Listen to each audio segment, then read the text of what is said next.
हमारे इस वीडियो का टॉपिक है what is chemical earthing and difference between normal and chemical earthing. मतलब आज के इस वीडियो के अंदर हम नॉर्मल अर्थिंग और केमिकल अर्थिंग इन दोनों में क्या अंतर होता है यह जानेंगे। इसके साथ साथ मैं आपको केमिकल अर्थिंग क्या होती है, इसकी कितने खर्चे आते हैं, यह केमिकल अर्थिंग को किस जगह पर किया जाता है, इसके साथ साथ केमिकल अर्थिंग से जुड़ी लगभग सारी बातें आज के इस वीडियो के अंदर मैं आपको बताऊंगा। तो इस अर्थिंग से जुड़ा सबसे पहला पॉइंट जो लोगों के मन में कंफ्यूजन आता है क्या कि नॉर्मल अर्थिंग और इस अर्थिंग में क्या अंतर है। तो दोस्तों दोनों अर्थिंग के अंदर कोई भी अंतर नहीं है।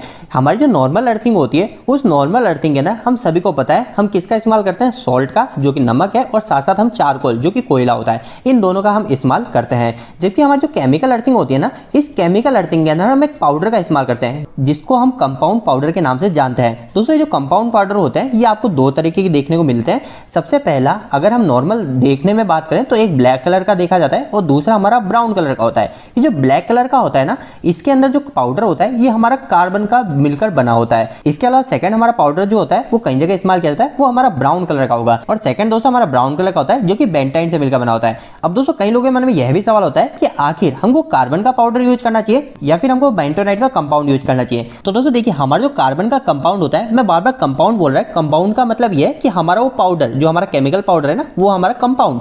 तो हमारा जो कंपाउंड कार्बन का जो ब्लैक कलर का होता है उसको हम नॉर्मल सतह पे उपयोग में ले लेते हैं। जो हमारी जैसे नॉर्मल जमीन है वहां पे हम कंपाउंड जो ब्लैक कलर का है उसको ले लेते हैं।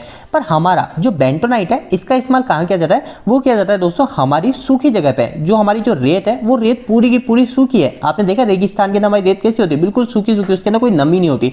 तो वहां पे हम ब्राउन कलर का बेंटोनाइट वाले पाउडर का इस्तेमाल करते हैं। इसके बाद में दोस्तों दूसरा सवाल जो कि कई लोगों के मन में आता है वो आता है कि आखिर केमिकल अर्थिंग किस जगह की जाती है, क्या हम नॉर्मल घरों में भी हमारे केमिकल अर्थिंग को कर सकते हैं। तो दोस्तों देखिए केमिकल अर्थिंग आप कहीं पे भी कर सकते हो, यानी आपके जो घरों के अंदर आप नॉर्मल अर्थिंग कर रहे हो, जो नमक और कोयले कर रहे हो, उसकी जगह आप केमिकल अर्थिंग को भी कर सकते हैं। इस केमिकल अर्थिंग के कई सारे फायदे हैं, जैसे कि सबसे पहला जैसे आपने जीआई पाइप का उपयोग किया है तो उस जीआई पाइप की जंग नहीं लगेगी। इसके अलावा जो आपकी केमिकल अर्थिंग होती है इसकी लाइफ लंबी रहती है। इसके साथ साथ हमारे केमिकल अर्थिंग जो होती है इसको आपको पानी भी कम डालना पड़ता है, यानी आपको नियत समय पे इसके जो मेंटेनेंस है वो मेंटेनेंस भी कम करना पड़ेगा।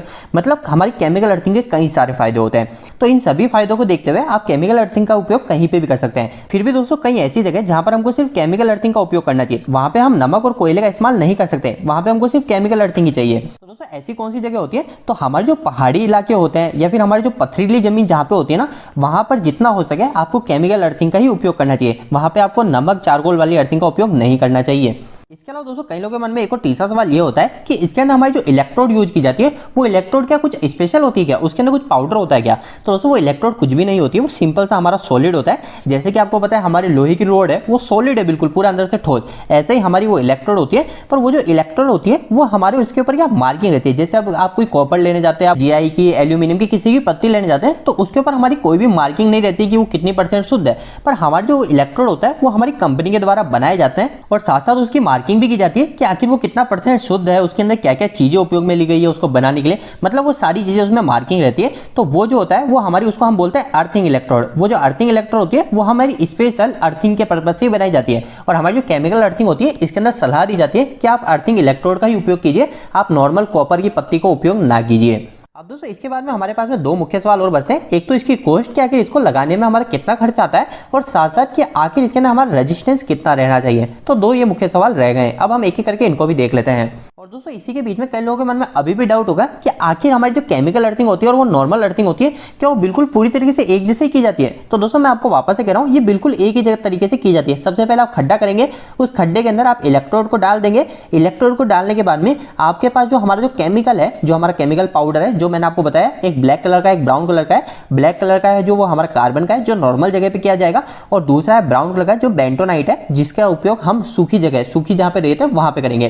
तो हमारा जो वो पाउडर है उस पाउडर को हम डालेंगे। इसमें दोस्तों एक बात का ध्यान रखिए, कभी भी हम अर्थिंग करते हैं तो अगर हमारी यहाँ की जो दीवार है पूरी यहाँ से यहाँ तक ये अगर आपको बिल्कुल सूखी दिखती है तो हम क्या करते हैं यहाँ पे पहले एक बार इसका पानी का थोड़ा छिड़काव कर देते हैं। फिर बाद में हम क्या करते हैं हमारा जो पाउडर है इस पाउडर को इसमें डालते हैं। अब जो ये हमने केमिकल पाउडर डाला यहाँ पे भी कई लोगों के मन में यह कंफ्यूजन होता है कि हमको इसको पानी में घोट के डालना चाहिए, मिला के डालना चाहिए, या फिर इसको पहले केमिकल पाउडर को डाल दें फिर इसमें पानी डालें। तो दोस्तों आप दोनों ही तरीके से कर सकते हैं, ऐसा कोई भी दिक्कत वाली बात नहीं, आप किसी भी तरीके से कर सकते हैं। पर मुख्य पॉइंट इस अर्थिंग में और और हर अर्थिंग में एक ही रहता है, वो रहता है कि आप जब भी अर्थिंग का उपयोग करो सबसे पहले उसका रेजिस्टेंस चेक करो कि आखिर हमारी अर्थिंग का रेजिस्टेंस कितना आ रहा है। अगर रेजिस्टेंस सही आ रहा है उसके बाद ही आप अर्थिंग का उपयोग करो। किसी भी अर्थिंग के अंदर हमारे घंटे ऐसे फिक्स नहीं होते कि आप इतने घंटे बाद अर्थिंग को उपयोग में ले सकते हैं, पर जनरली हम बात करते हैं कि केमिकल अर्थिंग का उपयोग हम 1 से 2 दिन के बीच में कर सकते हैं। अब दोस्तों नेक्स्ट पॉइंट है हमारी कॉस्ट, क्या कि केमिकल अर्थिंग करने का कितना खर्च आता है। तो दोस्तों इसका हर जगह अलग अलग रेट है, किसी भी एरिया के अंदर आपका इसका फिक्स नहीं हो सकता, क्योंकि किसी सिटी के अंदर उसका जो सप्लायर है वो सप्लायर इजी मिल जाएगा, किसी सिटी के अंदर आपको सप्लायर आसानी से नहीं मिल पाएगा, तो इसकी कॉस्ट वेरी कर सकती है।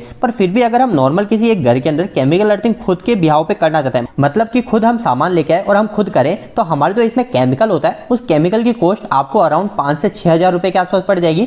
इसके अलावा अगर आप इलेक्ट्रोड की बात करें तो इलेक्ट्रोड भी आपको 2 से 3 हज़ार के बीच में मिल जाएगा। अगर हम यहाँ पे बात करें 3 मीटर की अर्थिंग की, 3 मीटर गहराई वाली अर्थिंग जो होती है, जो घरों में हम अधिकतर उपयोग में लेते हैं, हम उस अर्थिंग की बात कर रहे हैं। अगर आप वो अर्थिंग करते हैं तो आपका मैक्स टू मैक्स 7 से 8 हज़ार रुपए के नीचे ही आपका काम हो जाएगा, अगर आप खुद के बिहाव पे करते हैं। पर अगर आप किसी कंपनी की मदद से लेके यह काम करेंगे तो आपका वहां पे मिनिमम खर्चा 10,000 से 11,000 के आसपास आएगा, वो आपसे इससे भी ज्यादा रुपए ले सकता है। तो इस बात का ध्यान रखिए कि आखिर अर्थिंग का जो कॉस्ट है वो इससे कम ही आना चाहिए। अगर आप खुद कर रहे हैं तो आपका 7 से 8 हज़ार रुपए मैक्स टू मैक्स, और अगर आप किसी कंपनी से करवा रहे हैं, अगर आपकी 3 मीटर की अर्थिंग है तो आप ज्यादा से ज्यादा उनको 11 या फिर आपको उनको 10,000 रुपए तक ही दे, इससे ज्यादा ना दे। दोस्तों एक बात का यह भी ध्यान रखिए, जब आप अर्थिंग करवाएंगे आप उनसे नेगोशिएशन करेंगे तब वो आपको बोलेंगे कि हम हमारा बेंटोनाइट वाला पाउडर उपयोग में ले रहे हैं, कार्बन वाला पाउडर उपयोग में ले रहे हैं, इसलिए हमारी रेट कम नहीं हो सकती। तो दोस्तों ऐसा कुछ भी नहीं है, इन दोनों की जो कॉस्ट है उसमें कुछ ज्यादा डिफरेंस नहीं होता है, तो आप इसमें से कोई सा भी पाउडर का उपयोग ले सकते हैं। और जो मैंने आपको जो ये कॉस्ट बताई है, इस कॉस्ट के अंदर मैंने आपको 50 kg के पाउडर की रेट बताई है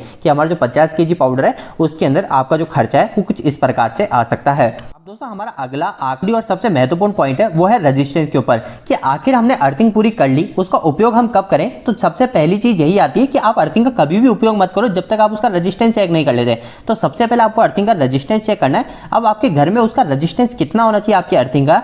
तो दोस्तों हमारी जो नॉर्मल अर्थिंग है जो आप घर के लिए कर रहे हैं उसका रेजिस्टेंस आप मैक्स टू मैक्स 5 ओम लेके चलिए। इससे अगर ऊपर जा रहा है तो अगर आपने किसी कंपनी वालों को बोला है तो उसको बोलिए इससे कम कीजिए, और आप उनको बोलिए कि मेरे को मिनिमम 3 ओम रेजिस्टेंस चाहिए मेरे घर पे, इससे कम में मैं आपकी बात नहीं मानूंगा, क्योंकि हमारे घरों के अंदर 3 ओम मिनिमम रेजिस्टेंस होना चाहिए। और इसी के साथ साथ दोस्तों हमारा जो रेजिस्टेंस होता है वो हमारे उपकरण के साथ भी वेरी करता है। अगर हम हमारे ट्रांसफार्मर के न्यूट्रल के लिए अर्थिंग कर रहे हैं तो वहां पे हमारा जो रेजिस्टेंस है वो रेजिस्टेंस हमारा 1 ओम से नीचे होना चाहिए। तो इस बात का भी आप ध्यान